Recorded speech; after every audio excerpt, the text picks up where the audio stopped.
At the moment, most of us, well, no, we're in lockdown, and we can't get our go to our favourite restaurants or takeaways. So I've decided to bring them to us. This is food takeaway to us now. Yay. Yeah.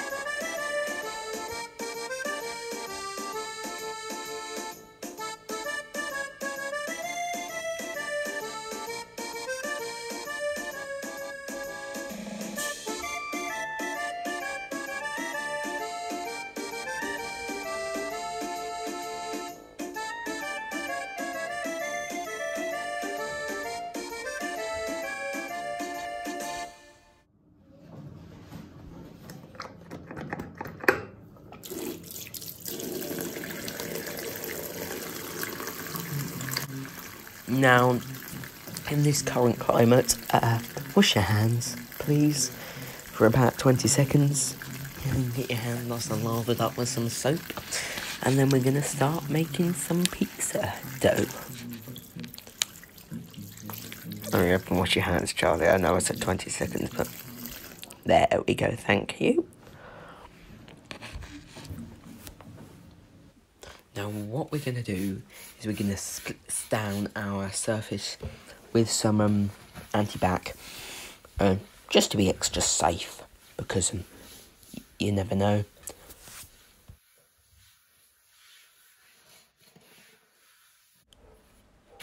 I'm going to pop on some gloves. You can as well, to keep clean, especially in this current climate, but you don't have to.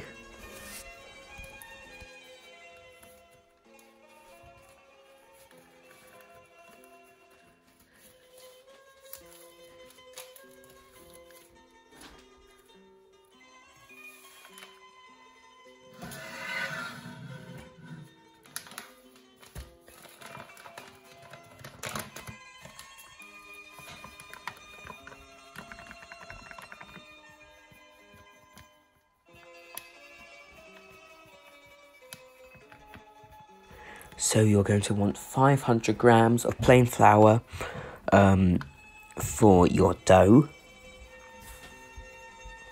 So stick that on the scales.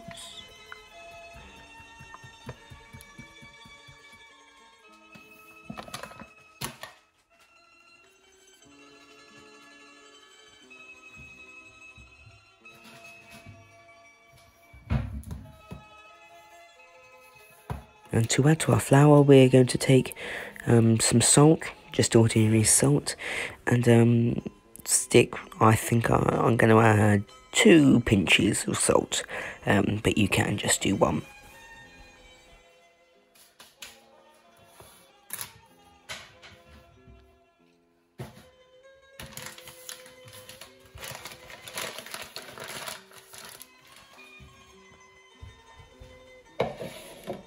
Now let's just plonk that into a bowl. We can move on to our next step.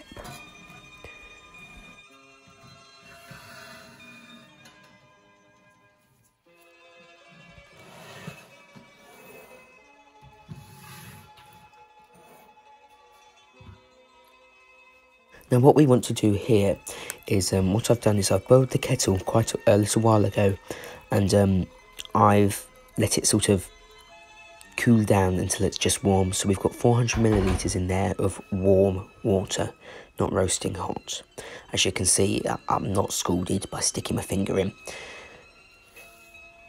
Now we're going to add some yeast. I've just got some sort of easy bake yeast.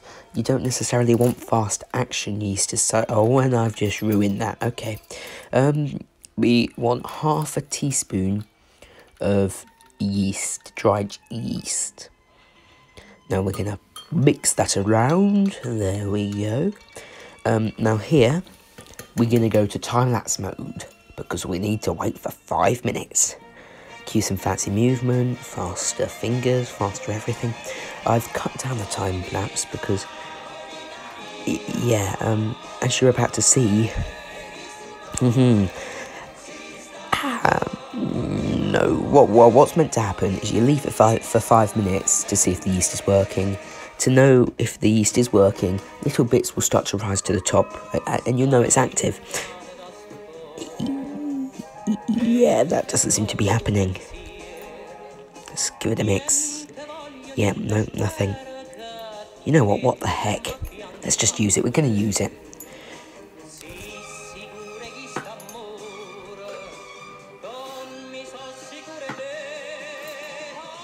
So what we're going to do is make a little well and slowly add our yeast warm water mix. You don't have to slowly add it, but I just often slowly add everything to everything, because that's what I do. And also, throughout this video you might hear me humming and talking to myself the different steps to do. I didn't realise I was doing that. That's completely subconsciously. So we're going to make this into a dough. There we go. Problem is, this is going to be a sticky dough. An incredibly sticky dough, as you're about to see. So what you can do is add 2 tablespoons of flour into our dough to make it less sticky. But you don't want to add too much flour, just in case. Well, it will ruin our dough. So the fact that it's sticky keeps it light and it rises beautifully. I think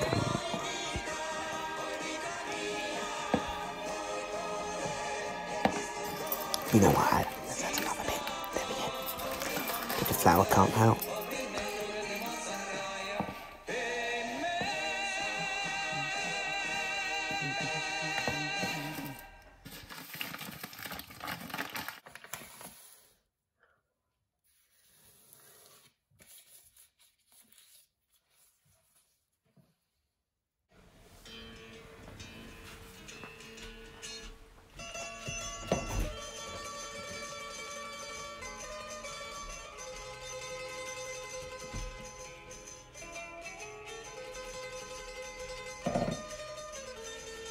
Kneading time. So add some flour onto your surface, make sure it's washed, or I think some people have proper boards to do this on. I don't. And you're just going to start kneading. Yeah, this is impossible to knead. Oh god.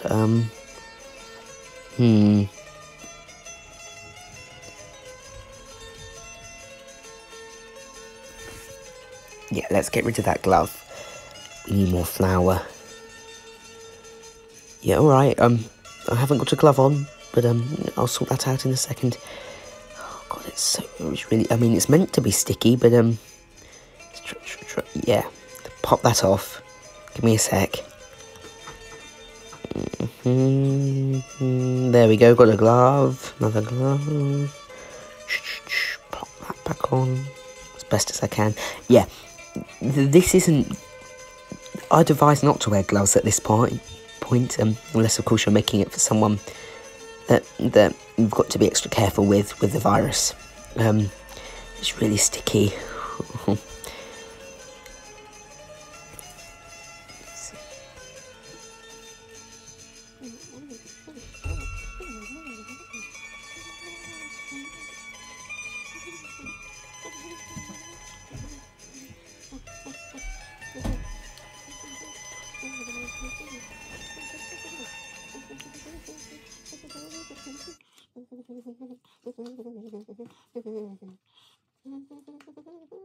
You know what, let's skip time, jump time. Time jump, yeah, we've got some more flour, I swapped my gloves. And it's starting to come together quite nicely. And now I can really sort of knead it for that 10 minutes that I was meant to knead it for. Oh god, I've added too much flour. Let's get rid of that, we can use that for later when we're making our pizza bases, making them into bases. But for now, let's knead this sucker.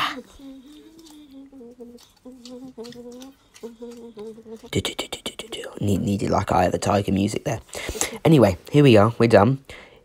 If you poke it and it bounces back, it's done. And it's bouncing back when I poke it, so it's done. What we're going to do now is grab a glass bowl and we're going to plonk a load of oil in. It could be any type of oil. I think we're using olive oil because it's the only oil we have, and one's just run out, so let me go and get some more. There we go. And what you're going to need to do is oil up your hands, like so, and oil up the dough. You're going to oil up the bowl as well, make sure the bowl is covered in oil.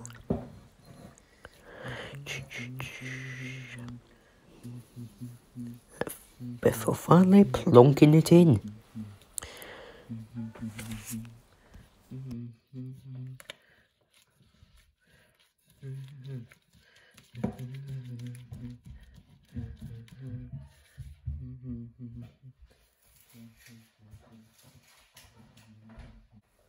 Now what we're going to do is cover it with some cling film. Make sure it's covered really nice and tight. The best sort of case scenario is when it starts to, the cling film rises up because there's so much air in it and our dough rises so much. So make sure that's nice and tight. What we're going to do now is cover it with, you guessed it, a tea towel. Let's take that off and we're going to bring this over to our warm place, a nice warm place, for instance the boiler room. We're going to leave it there for an hour or so, 2 hours, about 2 hours.